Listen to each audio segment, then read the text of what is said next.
با عرض سلام دوستان ارجمند، مخلصان و هواداران همیشگی فوتبال. مرحله اولی چمپیونات لیگ عالی تاجیکستان با پایان رسید و علاقه دور نهم هم روزهای استراحت با پایان رسید و امروز ما در برنامه 90 دقیقه راجع به بازی‌های دور نهم لیگ عالی فوتبال تاجیکستان حرف خواهیم زد. اما این برنامه از برنامه‌های گذشته شبکه ورزش کلاً تفاوت خواهد کرد. داورانی که در این دور کارشون تحلیل می‌خواست اکنون یکی از برنامه‌های بهترین رو فکر می‌کنم تماشا خواهند کرد، زیرا برنامه رو تنها من اینجا پیش خواهم برد. و بیاید توجه می‌کنیم به نتیجه‌های دور نهم چمپیونات تاجیکستان که یک چند بازی‌های جالب و دیدنی برگزار شدند. مخصوصاً در میدان کوکتوش یک رقابت جالب و پرگل برگزار شد که کوکتوش با رهبری محمدجان حبیب‌اللهیف سرمربی تازه انتخاب این تیم با حساب 3-1 غلبه کرد. ریگار تاداز بازی رو با خطلان مساوی 1-1 به انجام رسانید. استرافشان در میدان خود از کلوب مرکزی ورزش ارتش مغلوب شد. خوجند باشد با یک گل زده فردوس چکالوف دوشنبه 83 را مغلوب کرد. استقلال هم با یک گل بر تیم لوکوموتیو پامیر پیروزی به دست آورد و واقعا هم رقابت‌های دور نهم چمپیونات تاجیکستان بازی‌های جالب و دیدنی در دور نهم چمپیونات تاجیکستان بودند، غیر از آن رقابت‌هایی که واقعا هم دلگیر کننده بود. ولی میتوان گفت که با فرق از دورهای گذشته در دور نهم چمپیونات تاجیکستان از همه گل کمترین در مرحله اولی چمپیونات به پایان رسید و اکنون بعد از انجام مرحله اولی چمپیونات باز قریب 2 هفته دیگر استراحت در چمپیونات تاجیکستان خواهد بود و بعد از آن که تیم ملی فوتبال تاجیکستان مشغولیت‌های خود را در میانه ماه ایول برگزار میکند، چمپیونات تاجیکستان باز از سر نو در مرحله دوم ادامه خواهد کرد. خب بیایید میگذاریم با رقابت اول میان دسته‌های کوکتوش و فایسکان که در ورزشگاه کوکتوش آرنش نوحیه رودکی برگزار شد. همکاری ما فاروق نظیم‌زاده از رفتی این رقابت یک گزارش آماده کرد، تماشا میکنیم و راجع به این بازی حتما سخن میکنیم. این دیدار برای متخصص شناخته میهن محمدجان حبیب‌اللهیف با حیث سرمربی تیم کوکتوش نوحیه رودکی اولین به حساب میرفت. حبیب‌اللهیف چند ماه اخیر به حیث کارشناس در تلویزیون ورزش فعالیت داشت. در کرسی سرمربیگی تیم کوکتوش او رحمت‌الله فضایلوف روی وضع نمود که چندی قبل از مقامش برکنار گردید. پیش از آغاز بازی محمدجان حبیب‌اللهیف درباره وضع دسته و بازی مذکور چنین ابراز نظر نمود. وقتی دسته در جای در زینه هفتم است خدر وضعیت خوب نیست. البته در 2-3 روز که وقت داشتیم با بچه‌ها البته هم صحبت شدیم، هم کاری کردیم و فکر می‌کنم امروز یک بازی برای ما به حد یک نتیجه بازی اهمیت کلان دارد و هر یک بازیگر هم این رو حس میکند و فکر میکنم امروز برای نه فقط برای سه خود به میدان میبرایند و گفتنی هم که برای پیش از همه برای مربی بازیگرا با میدان میبرند، برای که بغیر از غلبه امروز دیگر یگان نتیجه مورد چی نمیکند. در مورد بازی رقیب و نقشه‌های خود این متخصص 55 ساله چنین گفت. رئیس دسته گفت که در نزد دسته وظیفه گذاشته بودند که باید قسمت اول چمپیونات جای سوم در انجام می‌یافت، لیکن خیلی که ما امروز می‌بینیم که دسته در زینه هفتم است. البته فکر داریم، خیلی نقشه‌ای داریم که می‌خوایم بازیگران به دسته دعوت کنیم، لیکن اگر بازیگران که امروز بازی دارن یگان میگیم کمبودی و خطایی نیست. البته یک نوفهمی هست که امروز دسته نمی‌تواند که هم بازی هم نتیجه‌ای که در کار است از خود کنه. صاحب امتیاز گردیدن در این رقابت برای هر دو دسته خیلی هم ضروری است، زیرا این دسته ها متناسباً در زینه‌های ششم و هفتم جدول قرار دارند و در صورت امتیاز از دست دادن دسته های دیگر می توانند موقع آنها را در جدول تنگ نمایند. دیدار دسته‌های کوکتوش نوحیه رودکی و فایسکند نوحیه وسط در روز اول رقابت‌های دور نهم لیگ عالی در ورزشگاه مرکزی نوحیه رودکی دایر گردیده با حساب 3-1 به سود صاحبان میدان خاتمه یافت.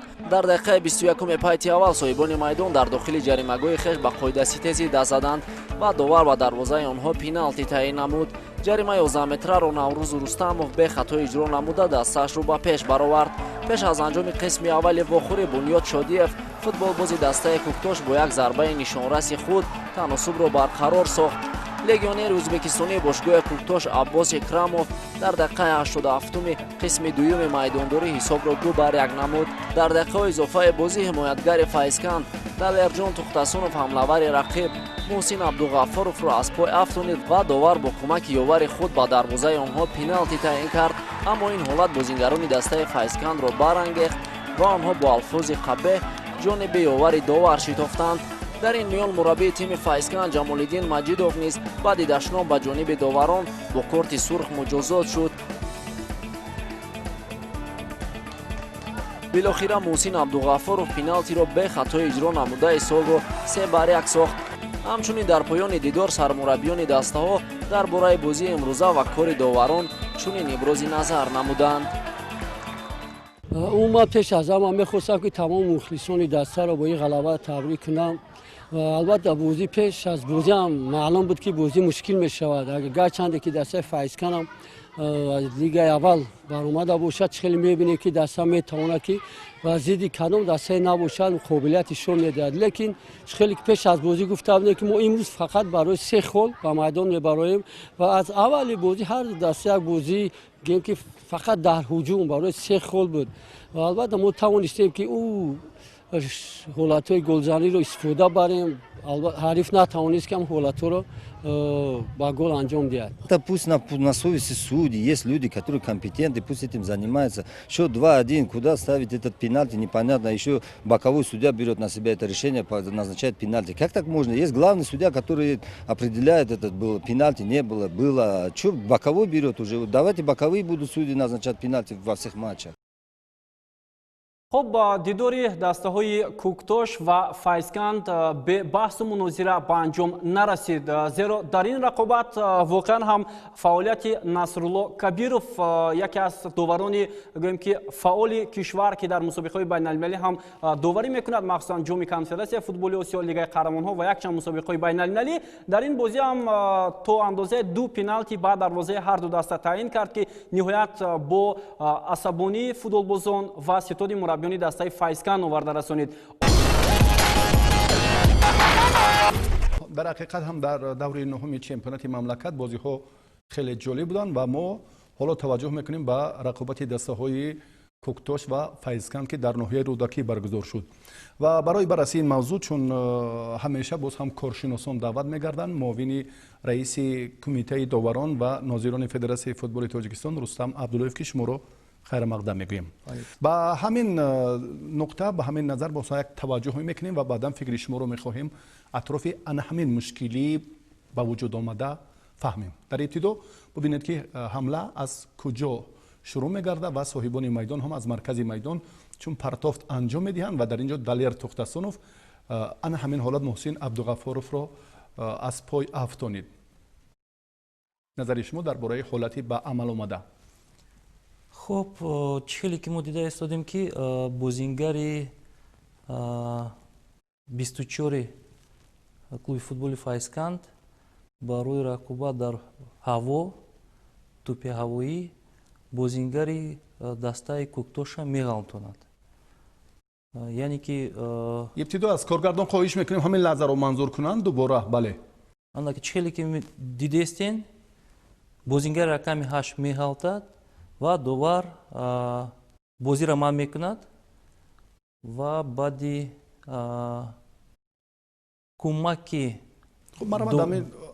кӯмакдувари аввалин ҷаримаи 11 метра таъин менамояд. метавонем гуфтан ки чиҳеле ки шумо дидестем ки бозӣ ҳақиқатан манъ карда шуд, беасос не. барои чӣ ки агар ки ҳозир мо камтарак пеш равем, мо барои мухлисони муҳтарам нишон медиҳем ба кадом ҳолат бозӣ манъ карда шуд. бия дубора таваҷҷӯҳ мекунем. ҳоло Муҳсин Абдуғаффоров бо Далер Тухтасунов рақобат карданд. инҷо буд ҳамон ҳолати қоидавайронкунӣ? буд. яъне дастро баркашид? дастро агар ки шумо мебинед Тухтасунов дасти бозингари 8 баста ана ҳамин ҳолат. бале ана ҳамин ҳолата баста меқапа. дасти рости Далер Тухтасунов, дасти чапи Муҳсин Абдуғаффоров. бале инҷо аллакай ҳолати қоидавайронкунӣ ба назар мерасад. вай қоидавайрон фақат барои чӣ довари асосӣ кӯмакдовара пурсида ки дагҷо гузаштагӣ, барои ки шумо агар ки аҳамият додагиен дар хати ҷаримагоҳ, агар ки шумо аҳамият додагиен ки ин ҳодиса дар хати ҷаримагоҳ шудагӣ, яъне ки хате ки айпеш омадагӣ довари дар майдон дида наметавонад. И фақат хат барои кӯмакдувар. довари кунҷи аст. бале. Ва барои ҳамин баъди пурсидан, баъди кӯмаки довари асосӣ ҷаримаи 11 метрая таъин кардагӣ. ва бароси Далер Тухтасонов бубинед бисёр ғазаболуд ҳолате ки ҳаст ин бори аввал нест. низом тартиб ин чун мадди аввал бояд бошад. як ҳаракате ки биёд аз коргардон хоҳиш мекунем дубора ба ҳамин самт таваҷҷӯҳ кунанд. чӣ гуна ҳамон доира шакл ҳолати исти ҳамин лаҳзаро мо манзур кунем ки эътирози Далер Тухтасонов асос дорад ё надорад? асос надорад, лекин мо медонем ки футбол бозии беэмоция намегзарад ва ана ҳамин лаҳзаро бибинед дигар фикр мекунам ки ҳалқаи дастбанд, яъне ки фишори дасти рости Далер Тухтасонов аллакай бастагӣ дасти бозигари рақами 8 Куктош Файсканд. бале, инҷо қарори машварати худи ёвари довар ишорааш?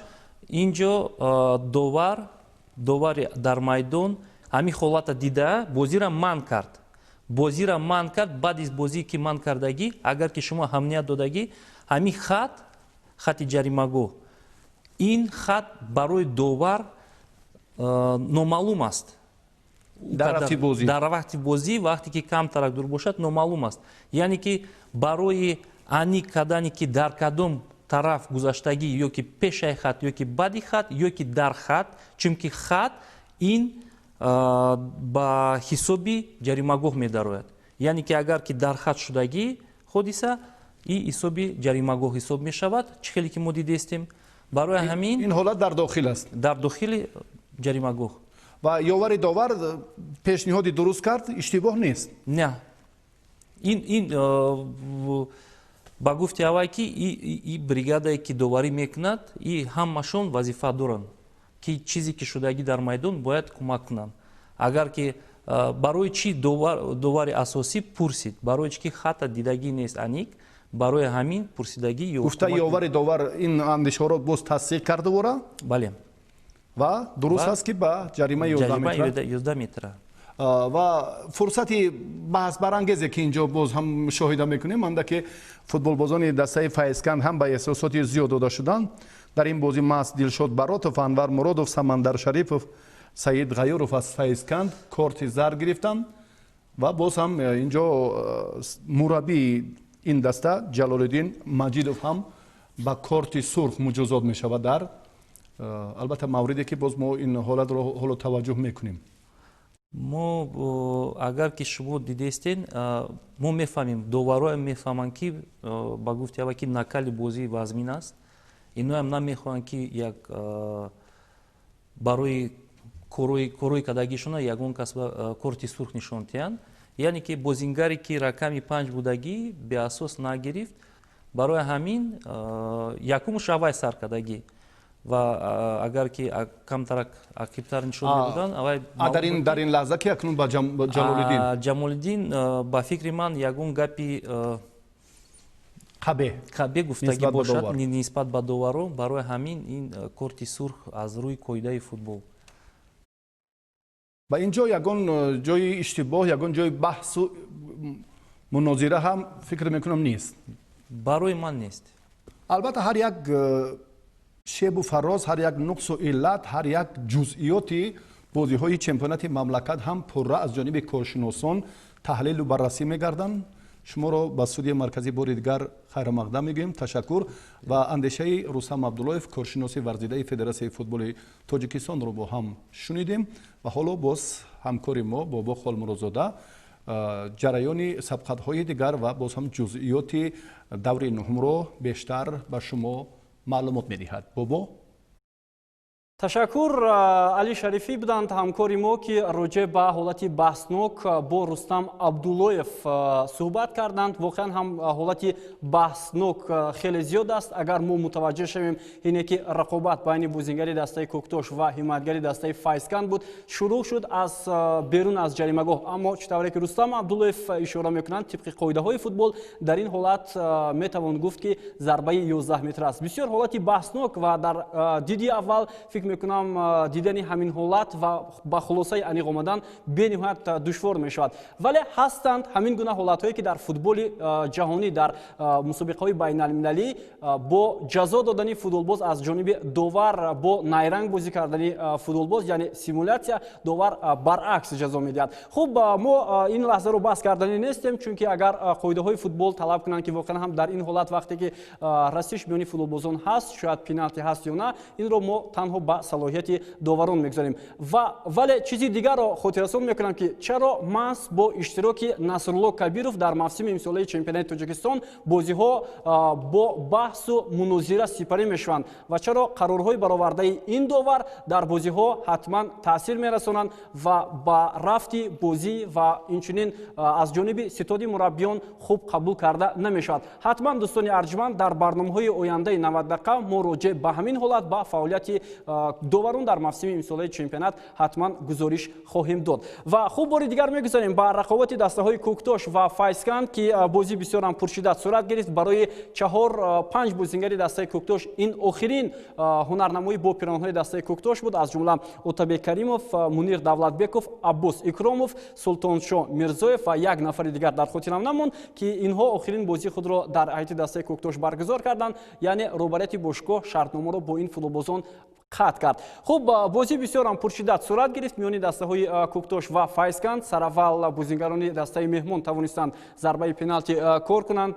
Баъдан аз тарафи Наврӯз Рустамов ки дар ин бозӣ на ҳамчун ҳимоятгар, балки ҳамлагар ҳунарнамоӣ мекард, аз зарбаи пеналти тавонист тӯбро ба дарвозаи Қурбоналӣ Бобоев, дарвозабони дастаи Коктош ворид намояд. Ва ин аввалин ҷарима 11 метра буд дар бозии дастаҳои мазкур ки дар ноҳияи рӯдакӣ баргузор гардид. Хуб, Наврӯз Рустамов рост ва бехато тӯбро ба дарвозаи ҳарифон ворид кард, аммо голи Бунёд Шодиев ба дарвозаи меҳмонон рафти бозиро дар дақиқаи 45-уми рақобат тағйир дод 1-1. Аммо Аббос Икромов ки охирин бозиашро гуфтем дар ҳайати ин даста баргузор кард, дар дақиқаи 87-уми рақобат ҳисобро 2-1 намуд ва яке аз футболбозоне шуд ки баъд аз ба майдон омаданаш дар муддати хеле ҳам кӯтоҳ тӯбро ба дарвозаи ҳарифон ворид кунад. Дар мавриди ҳолати баҳсбарангез дар рақобати ин даста мо гуфтем ки дар поёни рақобат ҳамчунин ба мураббии калони дастаи Файзканд Ҷалолиддин Маҷидов корти сурх нишон дод ва баъдан ки ҳамкорони мо ишора карданд ки дар он майдон қарор доштанд, ба маъскари бошгоҳи футболи Файзканд ҳам корти сурх нишон дода шудааст. Ин ҳам ба хотири он ки ба довар бештар фишор оварданд. Вале бояд як чизро фаромӯш накунем ки дар мавсими имсолаи чемпионати Тоҷикистон 3 дастае буданд ки ҳуқуқи ширкат дар лигаи олиро пайдо карданд ва мо бояд коре кунем ки ин дастаҳо аз ҳунарнамоии худ дар чемпионати Тоҷикистон рӯҳбаланд шаванд ва барои мавсимҳои оянда боз хубтару беҳтар ҳунарнамоӣ кунанд. Ба мисли дастаи Файзканд Душанбе 83 ки воқеан ҳам дар мавсими имсолаи чемпионати Тоҷикистон дар сатҳи баланд ҳунарнамоӣ мекунанд. Ман бовар дорам ки баъд аз танаффус онҳо боз дубора ба майдон бармегарданд ва метавонанд ба натиҷаҳои баланд ноил шаванд. Хуб, дӯстони арҷманд, акнун мегузарем ба рақобати дигар ки дар шаҳри Истаравшан баргузор шуд бо иштироки дастаи Истаравшан ва клуби марказии варзиш Артиш. Яке аз бозиҳои бениҳоят муҳим барои ҳарду сармураббиён Алиёр Ашурмаҳмадов ва Сергей Жицкий ва мебинем ки ин бозӣ чӣ гуна сипарӣ шуд. Ҳамкори мо Фаридуни Шарифзод роҷеъ ба ин рақобат гузориш омода кардааст.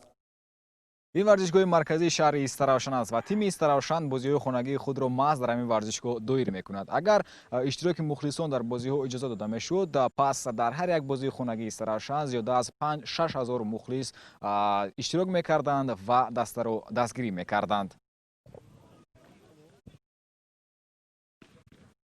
тими Истаравшан дар майдони худ бо клуби марказии варзиш Артиш ҳунарнамоӣ мекунад ва шогирдони Алиёр Ашурмаҳмадов талош мекунанд ки дуюмин ғалабаи пайдарҳами хонагии худро ба даст оварда дар ҷадвали лигаи олӣ мавқеи худро боз ҳам беҳтар намоянд. Истаравшан баъди бозии мушкил бо дастаи душанбе 83 омодагии худро ба даври нуҳум оғоз кард. аллакай дар тамрини қабл аз бозӣ муайян буд ки истаравшаниҳо хоҳиши ба даст овардани 3 имтиёзро доштанд. сармураббии Алиёр Ашурмаҳмадов гуфт ки ба бозингари ҷавон Набиҷон Раупов дар ин бозӣ имконият хоҳад дод то ин ки таҷриба гирад. шумо чӣ қадар вақт шуд ки бо ҳайати асосӣ тамрин мекунед? طولی 2 سال می شود که با هیئت اساسی هستم. بعد همین سال شد که در هیئت اساسی دسته شامل شد. хуб илҳом баротов фулобози истаравшан капитани тим беҳтарин бозингари моҳи июн аз рӯи фарзия телевизиони варзиш эътироф гардид ва биёед айни ҳол бо илҳомҷон баротов суҳбат мекунем. имрӯз шумо бо клуби марказии варзиш артиш бозӣ мекунед, дастае ки дар зинаи чаҳорум аст ва агар шумо имрӯз пиёз гардед пас аз тахонаи ҷадвал боло мебароед. оё омодагии даста чӣ гуна аст? омодаи даста хеле ки дида истодед ба хуб ҳама омодаги дида истодааст. хеле ки дида ҷадвали таблицае ки яъне тоҷикистонда истаравшан нуҳум ҷо истодааст, яъне ки ин бозиро бурад бо зинаи боло мебарояд. мо ҳаракат мекунем, кӯшиш мекунем ки ин бозӣ бояд мо бурем, бурд кунем. тими клуби марказии варзиш артиш пас аз нокомиҳо дар оғози чемпионат қабл аз ин дидор дар 4 бозии пайи ҳам мағлуб намегардид. яке аз бозингароне ки муҳаррики даста дар ҳамин шабу рӯз ба ҳисоб меравад ин Бахтиёр Қаландаров аст ки дар ҳайати рамзии даври ҳаштум аз рӯи фарзияи телевизиони варзиш ҷой гирифт. ҳамчунин ӯ муаллифи беҳтарин голи давр низ гардид.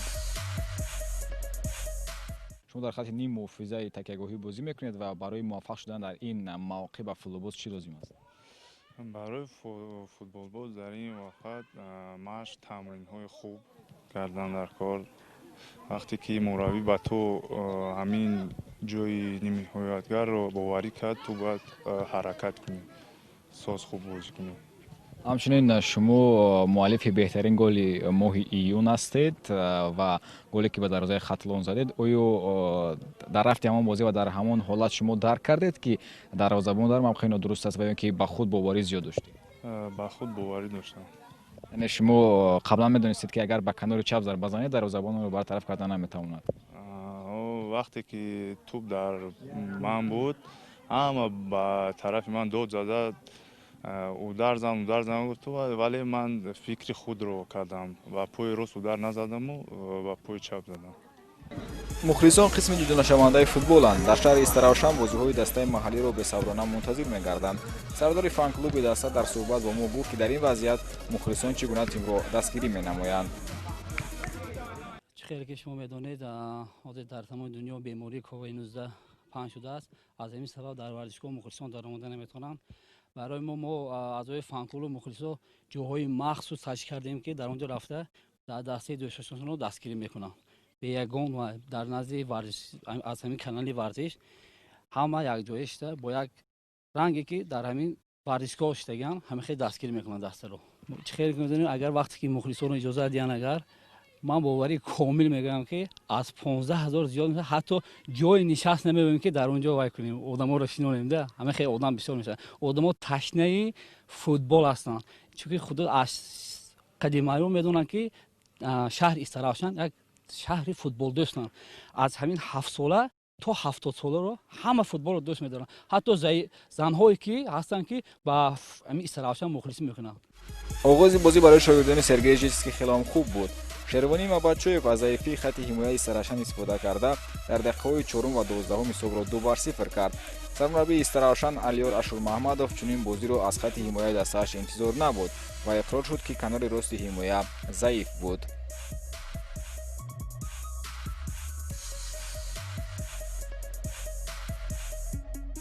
фикр мекунам аҳамияти ҷиддӣ аз аввали бозӣ надодем ба рақиб. барои ҳамин голҳо аз тарафи рости дефои мо 2 гол ба амал омад. фикр мекунам аҳамияти ҷиддӣ надодем ҳамин вақташ ба. дар қисмати дуюми дидори Истаравшан куллан бозии дигар кард ва даста зуд ҳуҷум менамуд. Истаравшан имкониятҳои хубро аз даст медод. мизбонон аз пеналти гол зада ба бозӣ баргаштанд. Истаравшан 20 дақиқаи дигар дошт то ки ҳисобро баробар кунад, аммо дигар имконияти голзаниро пайдо накард. шервони мабачоев дар ду бозии охир 4 гол зад, 2 гол ба дарвозаи Регар ва 2 гол ба дарвозаи Истаравшан. сири дар чунин формаи хуби варзишӣ буданашро ӯ чунин шарҳ дод. муваффақияти ман дар талоши даста мебошад. ин ҳама талоши даста аст ки ман ба задани голҳо моил шуда истодам. хуб, барои чунин зарбаи зебо ки гол шуд, дар тамринҳо омодагӣ медидед? бале, мо дар тамринҳо бисёр зарбаҳо ба сӯи дарвоза мезанем ва дар бозӣ ин барои мо хеле урда мекунад. дар ин мавсим мехоҳед чанд гол занед? дар ин мавсим кӯшиш мекунам чанд хел бисёртар шавад, аммо қадар гол занем. ташаккур.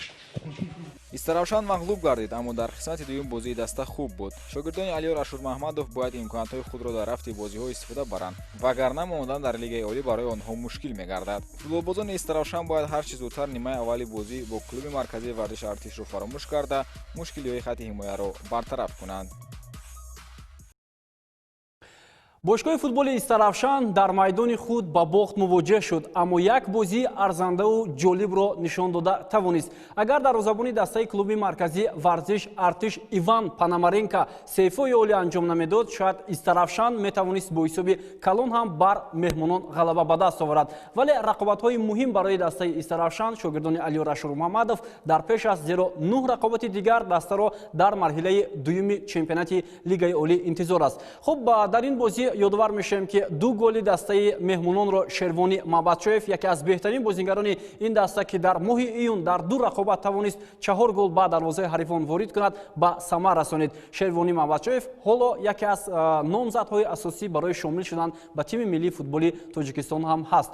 воқеан ҳам футболбозони Истаравшан мехостанд дар ҷони ин рақобат аз фурсатҳое ки доштанд хуб истифода намоянд, вале тавассути як нафар бозӣ кардани футболбозони Истаравшан воқеан ҳам имкон намедод ки онҳо ба рафти бозӣ тағйирот ворид кунанд. Илҳом Баротов яке аз чеҳраҳои асосии тими футболи Истаравшан дар ин рақобат ҳам буд ки тавонист як гол ба ҳадаф расонад ва як голи задаи ӯ аз зарбаи пеналти ба дарвозаи клуби марказии варзиш Артиши Помир ворид шуд. ҳамин тариқ футболбози мазкур дар 9 бозии мавсими имсолаи чемпионати Лигаи Олии Тоҷикистон муаллифи 8 гол шуд ва яке аз беҳтаринҳо ҳам буд. ҳафтаи гузашта Мавсуф аз рӯи фарзияи шабакаи варзиш ҷоизаи беҳтарин футболбози моҳро ҳам соҳиб гардид. мутаваҷҷеҳ мешавем ба голи нахусти Шервони Мабадшоев ки бо паси головари Шодибек Ғаффоров иҷро гардид. футболбози мазкур дар ҷаримагоҳ бо як гузариши суръатнокаш 2 нафар бозингари хатти дифои Истаравшанро бурд ва бо дарвозабон як ба як баромад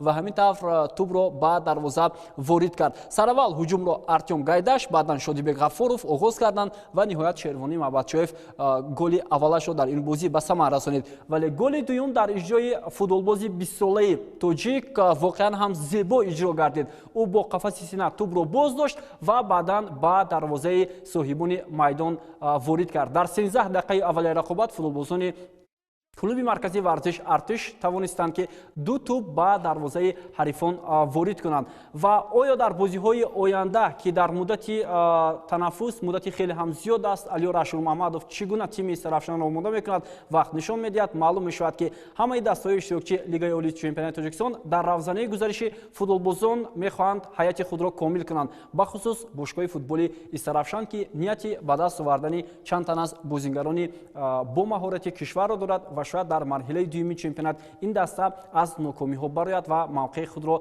барои боқӣ мондан дар Лигаи Олии Чемпионати Тоҷикистон дар мавсими имсола устувор нигоҳ дорад. гуфтем ки дар ҷараёни ин рақобат махсусан дар қисми дуюми дидор футболбозони дастаи Истаравшан фишори хеле ҳам зиёд доштанд ва метавонистанд голҳои зиёд ба самар расонанд, вале хатти ҳимоя ва дарвозабони дастаи меҳмонон хубу арзанда бозӣ кард. дар ин ҳолат довар ба дарвозаи клуби марказии варзиш Артиш ҷаримаи 11 метра таъин кард. муқобили ҳамлагар бозингарони меҳмон қоидаи бозиро вайрон карданд ва ҳамчунин Беҳрӯз Муртазоев ба футболбози дастаи меҳмонон корти зард нишон дод ва ҳамин тавр ин зарбаро капитани дастаи Истаравшан Илҳомҷон Баротов ба ҳадаф расонид ва ҳамин тавр рақобати дастаҳо бо ҳисоби 1-2 ба фоидаи шогирдони Сергей Житский ба поён расонид. Клуби марказии варзиш Артиш бо роҳбарии ин мутахассис акнун мавқеи худро дар ҷадвали чемпионати Лигаи Олии Тоҷикистон мустаҳкам нигоҳ дошт. ҳоло мегузарем дӯстони арҷманд ба бозии дигар ки дар варзишгоҳи Талко Арена баргузор шуд бо иштироки дастаи Регартадас ва Хатлон. натиҷаи бозии даври нуҳум барои Регартадас ва Хатлон муҳим буд, зеро Хатлон дар пойгаи қаҳрамони баъд аз истиқлол муборизаро идома медод, ҳамчунин дар ин пойга Хуҷанд низ шомил буд, вале футболбозони Хатлон натавонистанд соҳиби 3 имтиёз шаванд, онҳо дар сафар 2 имтиёзро аз даст доданд ва мутаваҷҷеҳ мешавем ба лаҳзаҳои рақобати дастаҳои Регартадас ва Хатлон ки гуфтем дар шаҳри Турсунзода бо иштироки ин дастаҳо баргузор шуд. дар 45 дақиқаи нимаи аввал мо як бозии дилгиркунандаро бо иштироки ҳарду даста мутаваҷҷеҳ шудем. бештар футболбозони Хатлон дифоъ мекарданд ва ба аксулҳуҷумҳо зуд ҳамроҳ мешуданд, аммо имконияти ба даст омадани фурсатҳои голзанӣ барои ин тим пайдо намегардид ва бозингарони Регартадас ҳам дар ин рақобат арзанда бозӣ карданд ва шояд ин яке аз бозиҳои муҳимтар ва аз ҳама ҷолиби дастаи Регартадас дар мавсими имсолаи чемпионати Тоҷикистон бошад. аммо бо он ҳолате ки бошгоҳи футболи Регартадас дорад, ҳолати молиявӣ, якчанд футболбозони асосии тим дастаро тарк гуфтанд. аз ҷумла Оятулло Сафаров, ҳимоятгари ин даста, легионери эронии ин бошгоҳ Акбар Ораш Шелдорӣ ва инчунин ҳимоятгар Дороб Эргашев, дарвозабон Беҳрӯз Хайриев ки акнун дар марҳилаи дуюми чемпионат дар дастаи Регартадас ҳунарнамоӣ карда наметавонанд. хуб, ду голро бо иштироки ин ду даста мо дар қисми дуюми рақобат мутаваҷҷеҳ шудем. яке аз голҳои зеборо Эҳсон Бобоев, ниммуҳофизатгари дастаи Хатлон, ба ҳадаф расонид ки аз зарбаи ҷаримавӣ буд ва дар ин лаҳза Далер Азизов, дарвозабони дастаи Регартадас, натавонист муқобилият карда. ин зарба аз ҷониби футболбози мазкур бо як техникаи хеле ҳам баланд иҷро гардид ва ҳатто девори дифоие ки бозингарони Регартадас созмон дода буданд кӯмак накард. вале ин бартариро футболбозони Хатлон нигоҳ дошта натавонистанд. дар ҷараёни қисми дуюми рақобат дар поёни дидор Нозим Бобоҷонов, яке аз беҳтарин бозингарони дастаи Регартадас, тавонист ҳисобро баробар кунад ва ҳамин тавр имтиёзро ин ду даста миёни ҳам тақсим карданд. мо болотар гуфтем ки бошгоҳи футболи Регартадас аз лиҳози молиявӣ танқисӣ дорад ва қариб 5 моҳ мешавад ки футболбозони ин даста маош нагирифтанд. ин бисёр як талафоти зиёд аст барои дастаи Регартадас ва ин сабаб шуд ки чанд тан аз бозингарони асосии тимро тарк гуфтанд. вале ба ақидаи баъзе аз бозингарони Регартадас, онҳо ҳатман ба иттиҳодияи ба Федератсияи умумиҷаҳонии футбол ФИФА номаи шикоятӣ нисбат ба роҳбарияти бошгоҳи футболи Регартадас менависанд ва ин то куҷо асос дорад вақт нишон медиҳад. ва ҳоло баъд аз пахши реклама мо боз бармегардем ба студия ва имкон дорем ки бо яке аз масъулини бошгоҳи футболи Регартадас дар тамос шавем. ҳунарнамоӣ кардани бошгоҳи футболи Регартадас дар марҳилаи дуюми чемпионати Лигаи Олии Тоҷикистон ҳам зери суол аст. яке аз дастаҳои серҷоизатарини Тоҷикистон айни ҳол дар буҳрони шадид қарор дорад ва ин ҳам сабаб дорад, зеро сарпарасти бошгоҳи футболи Регартадас, корхонаи азими Тоҷикистон, айни ҳол дар як вазъияти бисёр мушкил аст ва фикр мекунам шояд аз ин баъд барои идома додани дастаи Регартадас дар чемпионати Лигаи Олии Тоҷикистон шароитҳо фароҳам оварда шавад. вале ҳоло мо имкон дорем ки бо менеҷери бошгоҳи футболи Регартадас Носир Бобоҷонов дар тамос шавем ва мебинем ки ба зангҳои мо ҷавоб мегӯянд ё на. мудири бошгоҳи футболи Регартадас. ёдовар мешавем дӯстони арҷманд ки Регартадас айни ҳол дар ҷадвали мусобиқа мавқеи он қадар хуб надорад. айни ҳол онҳо зинаи 8-уми ҷадвали чемпионати Лигаи Олиро ишғол мекунанд ва дар сурати нишон надодани натиҷаҳои хуб дар мавсими имсолаи чемпионати Тоҷикистон Регартадас шояд аз мусобиқа канор равад. айни ҳол муштарӣ ба занги шумо ҷавоб дода наметавонад. мутаассифона дӯстони арҷманд, зангҳое ки мо доштем ба менеҷери бошгоҳи футболи Регартадас Носир Бобоҷонов ҷавоб гуфта натавонистем, зеро шояд намехоҳанд роҷеъ ба масъалаи ба амал омада дар бошгоҳи футболи Регартадас ҳарфе бизананд. ин бисёр аламовар аст ки яке аз дастаҳое ки дар футболи кишвар натиҷаҳои хуб дорад, на танҳо дар футболи кишвар ва ҳатто солҳои пеш Регартадас яке аз дастаҳое буд ки шарафи Тоҷикистонро дар мусобиқа африқаи байналмилалӣ ҳимоя мекард, махсусан ҷоми президенти конфедератсияи футболи осиё ки ин даста 3 карат қаҳрамони ин мусобиқа шудааст. хуб, баъдан ҳатман дар барномаҳои оянда мо роҷеъ ба ҳолати ба амал омадани бошгоҳи футболи Регарта даст дар тамос хоҳем шуд ва ҳоло мегузарем дӯстони арҷманд ба бозии дигар ки дар варзишгоҳи 20-солагии истиқлолияти шаҳри Хуҷанд бо иштироки Хуҷанд ва Душанбе 83 баргузор шуд. ҳамкорони мо роҷеъ ба ин бозӣ як гузориш омода карданд, тамошо мекунем ва баъдан дар ин маврид суҳбат хоҳем кард. тими Хуҷанд айни ҳол бо касби 16 имтиёз дар зинаи сеюми ҷадвали Лигаи Олӣ қарор дорад ва дар сурати пирӯз гардидан дар бозии имрӯза метавонад ки ба зинаи дуюм барояд, зеро Хатлон дар даври нуҳум бозии худро бо Регарта даст бо ҳисоби 1-1 ба анҷом расонид. рақиби Хуҷанд дар ин бозӣ бошад Душанбе 83 аст, дастае ки ҳеҷ гоҳ таслим намегардад. душанбе 83 ки дар миёнаи ҷадвали Лигаи Олӣ қарор дошт, меҳмони Хуҷанд гардид. дар тамрини қабл аз бозӣ муайян буд ки футболбозони Душанбе 83 новобаста аз тӯлонии будани роҳ ва хастагӣ омодаанд ки бо Хуҷанд рақобати баробар намоянд. Душанбе 83 ба ҳамагон собиқ сохт ки бо тамоми рақибони худ бозии қавӣ нишон медиҳад. онҳо дар ин мавсим клуби марказии варзиш Артиш, Куктош ва Регартадазро мағлуб карданд. дар даври гузашта бошад, вақте ки бо ҳисоби 0-2 мағлуб мегардиданд, тавонистанд ба задани 3 гол даст ёбанд ва барои пирӯз гардидан ба онҳо танҳо 7 дақиқа нарасид. қабл аз бозӣ муайян шуд ки ҳаким Фузайлов то охири сол бо Хуҷанд қарордоди ҳамкорӣ ба имзо расонидааст. собиқ сармураббии Истиқлол ва мунтахаби Тоҷикистон дар варзишгоҳ қарор дошт, аммо ба ҳайси тамошобин ва дастаро Рустам Хоҷаев ба тамрини қабл аз бозӣ баровард. тими Хуҷанд дар мавсими ҷорӣ танҳо як маротиба дар майдони худ пирӯз гардида буд. барои тиме ки даъвои қаҳрамонӣ дорад, ин натиҷаи қаноатбахш нест.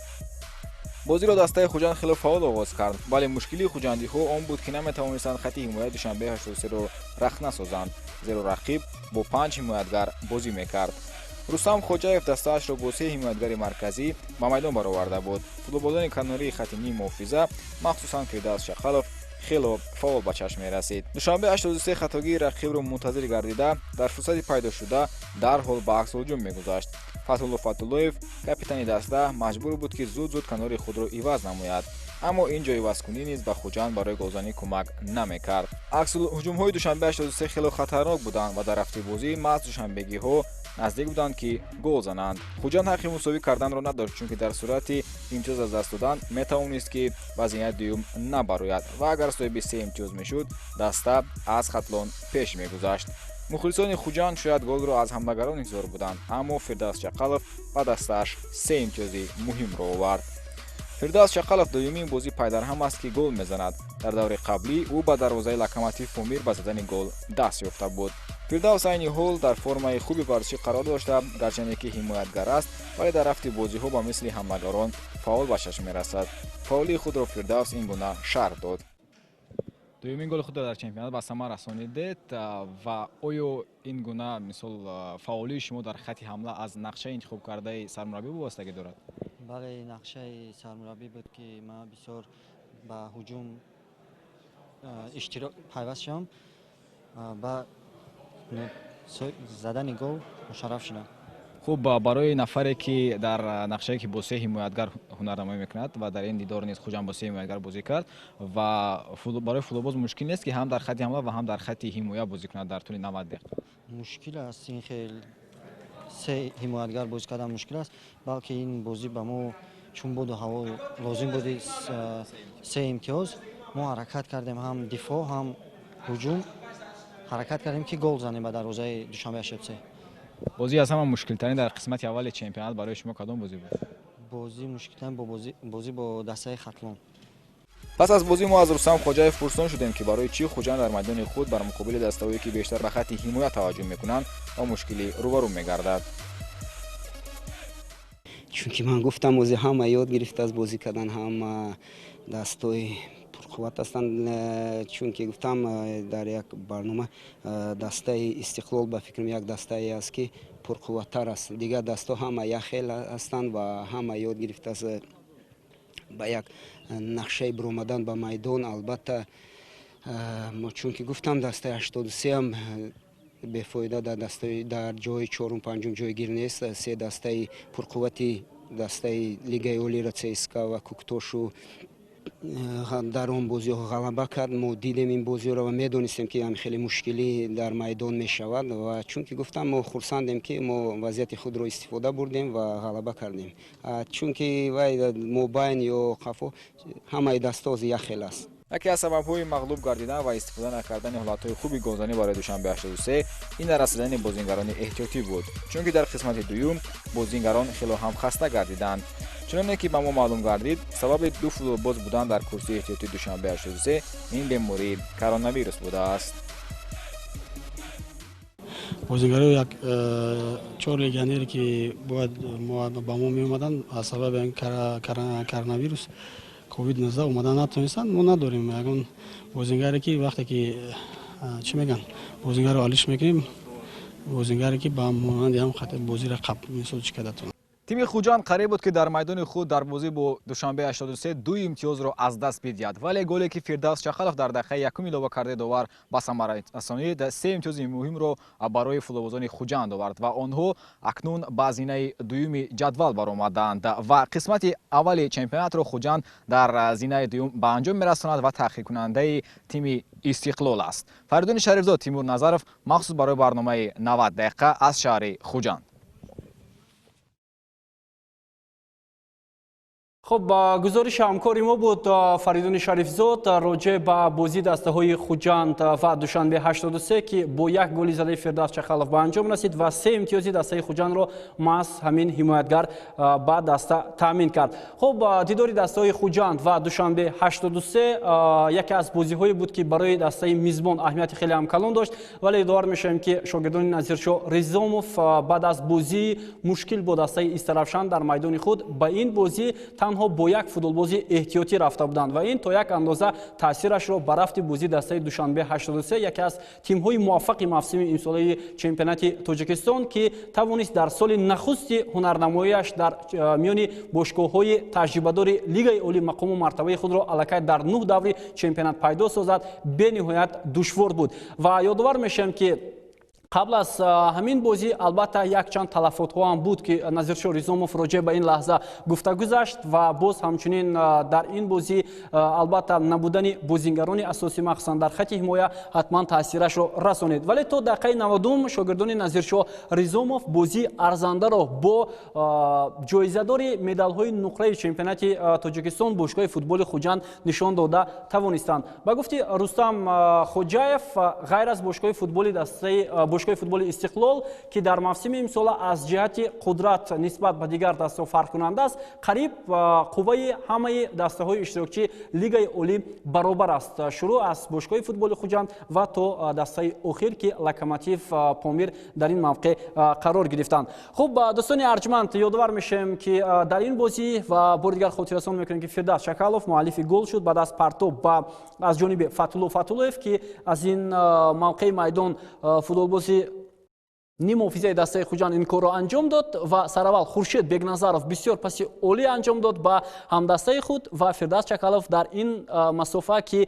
یگان نفر به او خلال وارد نمیکرد توپ را به دروازه تیم دوشنبه 83 روان کرد و همین طور غلبه باشگاه فوتبال خوجند را تامین کرد. خب دوستان ارجمند، در ادامه بازی دیگر برگزار شد با اشتراک دسته استقلال و لوکوموتیو پامیر که این بازی در روز دوم رقابت‌های دور نهم لیگ عالی برگزار شد در ورزشگاه مرکزی شهر دوشنبه، اما آن انتظاری هایی که از باشگاه فوتبال استقلال در این بازی داشتیم آنها عملی کردن نتوانستند. هرچند 3 امتیاز به دست آمد، اما فوتبالبازان استقلال که در بسیاری بازی‌ها به دروازه حریفان گل‌های زیاد می‌زدند در این رقابت تنها یک دفعه موفق شدند.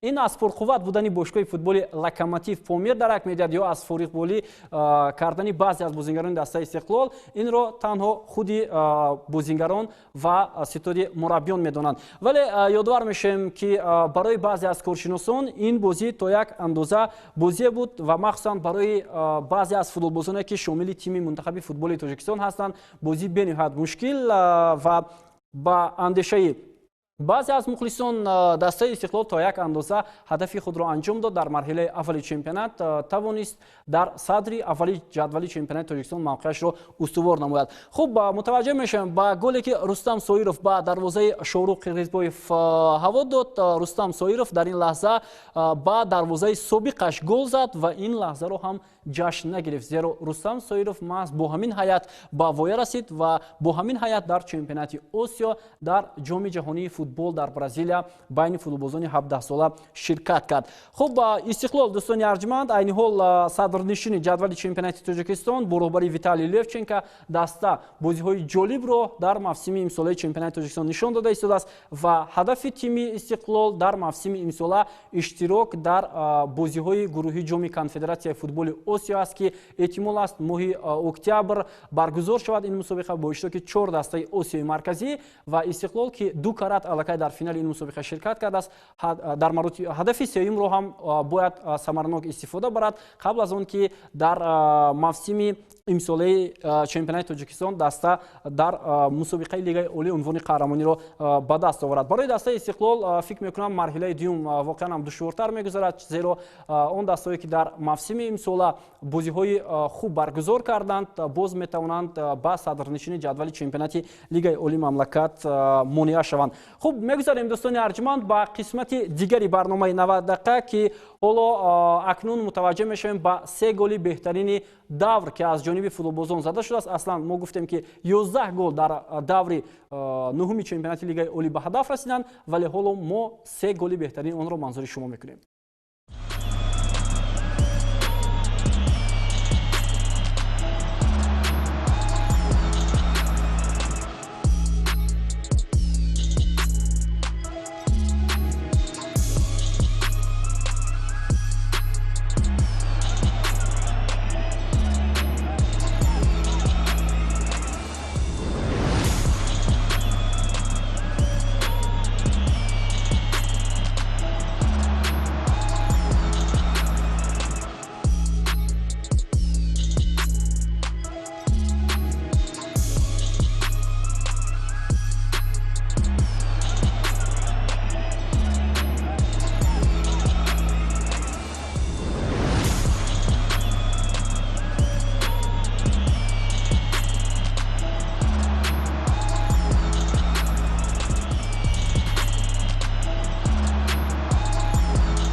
дӯстони азиз, 3 гол ба ҳадаф расид, 3 голи беҳтарин ҳам буд, вале аз ҳама голи беҳтарин тибқи фарзияи шабакаи варзиш голи задаи футболбози дастаи Хактон Эҳсон Бобоев ба дарвозаи Регартадаст буд ки аз зарбаи ҷаримавӣ ба самар расид ва Эҳсон Бобоев беҳтарин голи даври нуҳуми чемпионати Тоҷикистонро ба ҳадаф расонид. Дар мавсими имсолаи чемпионати Тоҷикистон голҳо аз зарбаҳои ҷаримавӣ хеле ва хеле зиёд буданд, хоҳ аз ҷониби бузингари дастаи Регартадаст Нозим Бобоҷонов, хоҳ аз ҷониби бузингари дастаи Локомотив Омир Шаҳрум Сулаймонов, хоҳ аз ҷониби бузингари дастаи Истиқлол Манучер Ҷалилов, вале бори аввал дар барномаи 90 дақиқа голи зеборо мо аз зарбаи ҷаримавӣ интихоб мекунем ки бо як маҳорати хеле ҳам воло онро Эҳсон Бобоев ба самар расонид.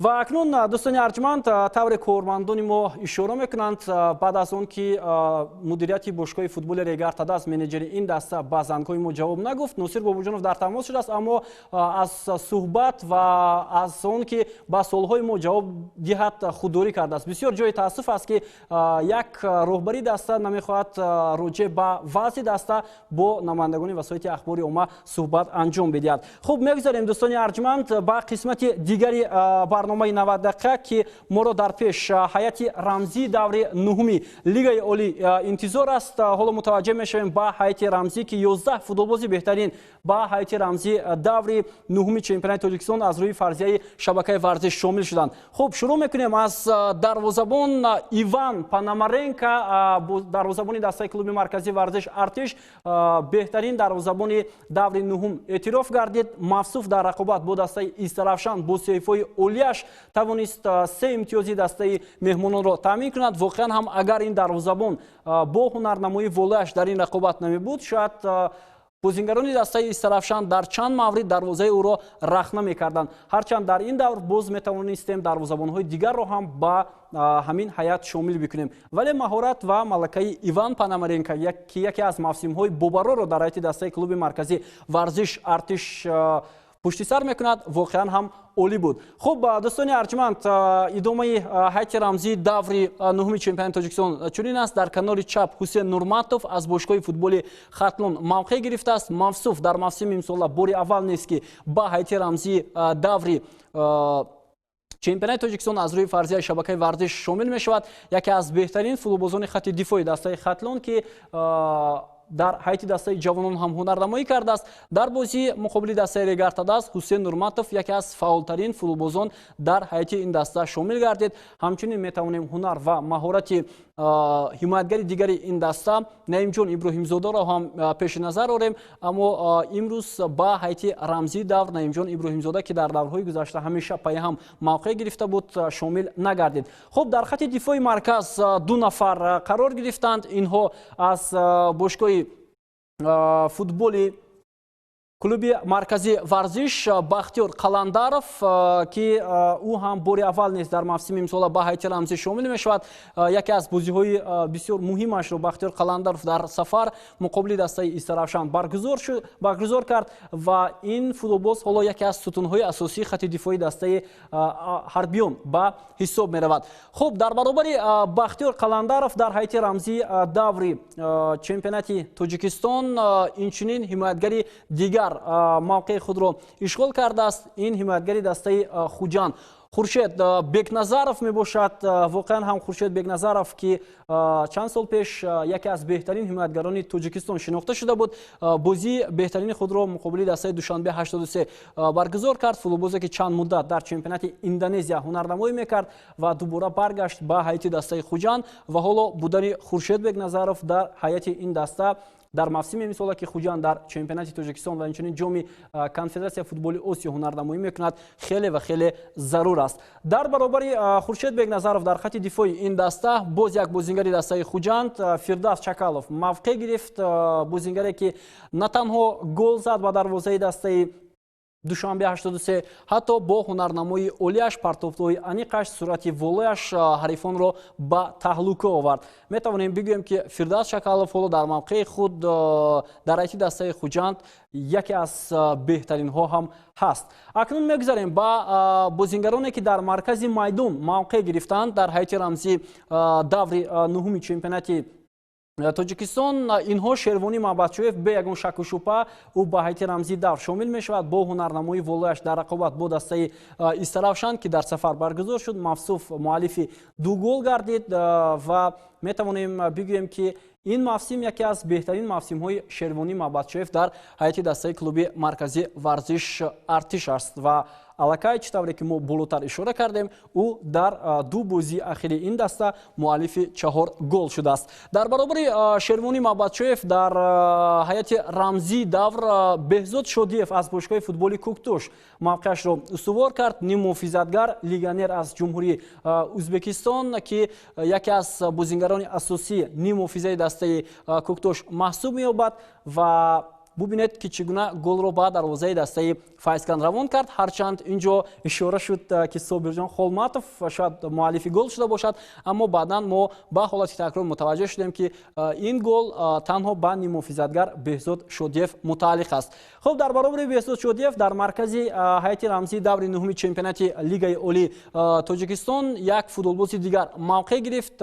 ин бозингар узви бошгоҳи футболи Душанбе 83 Фарҳод Қосимов аст. ҳарчанд дар ҳайати рамзии даври нуҳуми чемпионати тоҷикистон дӯстони арҷманд бозингароне ки дар ҳайати тимҳое ки ҳунарнамоӣ мекунанд ва ба бохт рӯбарӯ шуданд умуман истифода намешаванд, вале ҳунарнамои Фарҳод Қосимов моро водор кард ки ӯро ба ҳайати рамзии даври нуҳум шомил кунем. Нобаста аз он ки душанбе 83 дар сафар бо ҳисоби 1-0 аз Хуҷанд бохт, вале то дақиқаи 90 онҳо бозии арзанда нишон дода тавонистанд. хуб, аз канори рости майдон дар ҳайати рамзии давр ҳамчун ним муҳофизатгар шомил шуд Далер Ёдгоров аз дастаи Кӯктош. Далер Ёдгоров ҳам яке аз мавсимҳои хубашро дар ҳайати дастаи ноҳияи рӯдакӣ пушти сар карда истодааст ва ин футболбоз бе ягон шаку шубҳа ҳоло метавонем бигӯем ки яке аз бозингарони калидӣ дар ҳайати дастаи Кӯктош маҳсуб меёбад. Далер Ёдгоров дастпарвари мактаби ҷумҳуриявии маҳорати олии варзиши оид ба футбол аст ва давоми чанд соли охир дар ҳайати дастаҳои Барқчӣ клуби марказии варзиш Артиш ҳунарнамоӣ кардааст. خب باز یک نیم محافظتگری دیگر در مرکز میدان قرار گرفت. این بازیگر نوزیم بابوجانوف از باشگاه فوتبال ریگارتاداس است. نوزیم همیشه در بازی ریگارتاداس همچون بازیگری پیشتوز هنرنمایی میکند و او توانست با دستش در این رقابت مقابل دسته خطلان یک امتیاز مهم را آورد. نوزیم بابوجانوف در موسم امسال چمپیونات الکی چند دفعه از هیئت دسته ریگارتاداس با زدن گلزنی دست یافته است. خب در خط حمله این دفعه در هیئت رمزی دور نهمی چمپیونات تاجیکستان یک نفر قرار گرفت. این حملهگری دسته استقلال رستم سویروف می باشد. واقعا هم بازیگر جوان باری اول در هیئت اساسی دسته استقلال در چمپیونات موسم امسال با میدان آمد و توانست مؤلف گل شود. رستم سویروف را می توانیم بگوییم که فوتبالبازی اساسی شده میتواند اگر بیشتر به او ستودی مربیانی دسته استقلال باوری ظاهر کنند. رستم سویروف هرچند جوان است ولی حالا دقت ستودی مربیان تیم ملی را هم به خود جلب کرده است. خب با هیئت رمزی دور مربی بهترین دور نهم به یگان شک و شبهه سرمربی تازه انتخابی دسته کوکتوش محمد جان حبیب‌الله‌اف که قبلا در برنامه 90 دقیقه همچون کارشناس فعالیت میکردند دانسته میشود، زیرا در بازی نخستین با رهبری این متخصص دسته کوکتوش توانست با حساب 3-1 تیم فایسکند را با مغلوبیت روبرو کند و این بود دوستان ارجمند هیئت رمزی دور نهمی چمپیونات لیگای اولی تاجیکستان که عبارت از 11 فوتبالباز بهترین به حساب میرفت و حالا بعد چند لحظه ما برمیگردیم با قسمت دیگری برنامه که بهترین فوتبالباز دور نهمی چمپیونات لیگای اولی معین می شود. باز برمیگردیم با ادامه برنامه 90 دقیقه و حالا دوستان ارجمند بهترین فوتبالبازی دور نهمی چمپیونات لیگ اولی تاجیکستان معین کرده می شود از روی فرضیه تلویزیونی ورزش. بهترین فوتبالبازی دور نهمی چمپیونات لیگ اولی تاجیکستان نیم محافظتگر دسته کلوب مرکزی ورزش ارتش شروانی مابادشویف گردید که واقعا هم در این دور هنر و مهارت این فوتبالباز در سطح بلند بود و دو دور می شود که شروانی در هیئت دسته کلوب مرکزی ورزش با یک مهارت خیلی هم والا هنرنمایی میکند. برای شروانی مابادشویف که خیلی هم جوان است مبارک باشد برای نایل شدن با بهترین بازیگری دور نهمی چمپیونات تاجیکستان از روی فرضیه شبکه ورزش. خب بیاید دوستان ارجمند متوجه میشویم با جدول مسابقه بعد از 9 دور مسابقه که حالا در زینه اول جدول چنانه که ما و شما میدونیم استقلال بدون باخت بازی‌هایش را ادامه میدهد با 25 امتیاز. شاگردان ویتالی لفچنکو با دروازه حریفان 39 گل زدند که نشاندادی بهترین است. بعداً خوجند با 19 امتیاز در زینه دوم، خطلان در زینه سوم قرار دارد. کلوب مرکزی ورزش ارتش و کوکتوش با قطار 5 گانه شامل گردیدند. دوشنبه 83 فایسکند دو دسته نوکاری موسم امسال چمپیونات لیگ اولی در زینه‌های ششم هفتم هستند. ریگارتاداس در زینه هشتم، استرافشان و لوکوموتیو پامیر دسته‌ای هستند که با امتیاز یک خیلت در زینه‌های نهم و دهم جدول چمپیونات تاجیکستان موقع گرفتند. خب اکنون با نشانزن‌های موسم امسال چمپیونات لیگ اولی توجه می‌کنیم که 4 نفر فوتبالباز با این روی خط شامل شدند. چون همیشه منوچهر جلیلوف در این روی خط موقع خود را اشغال کرده است با 10 گل، علیشر جلیلوف 8 گل، ایلهام باراتوف 8 گل و شریدین بابویف 6 گل. تنها تغییرات در ایلهام باراتوف است که تا دور هشتم 7 گل زده بود و اکنون شماره گل‌هایش در چمپیونات لیگ اولی تاجیکستان با 8 гол расиданд. фикр мекунам барои ҳамлагарон ҳам танаффус лозим аст ва онҳо ҳатман дар марҳилаи дуюми чемпионати лигаи олии тоҷикистон метавонанд хубтару беҳтар бозӣ бикунанд. хуб дӯстони азиз, ин буд барномаи 90 дақиқа ки роҷеъ ба натиҷаҳои даври нуҳуми чемпионати лигаи олии тоҷикистон албатта ҳарф задем ва воқеан ҳам якчанд бозиҳои ҷолибу диданӣ дар марҳилаи дуюми чемпионати лигаи олии тоҷикистон моро дар пеш аст ва фикр мекунам баъд аз танаффус боз ҳам рақобатҳои ҷолибу дидании чемпионати лигаи олии тоҷикистон идома хоҳад кард. ин барномаи 90 дақиқа буд. то барномаҳои дигар сеҳатманду пирӯз бошед.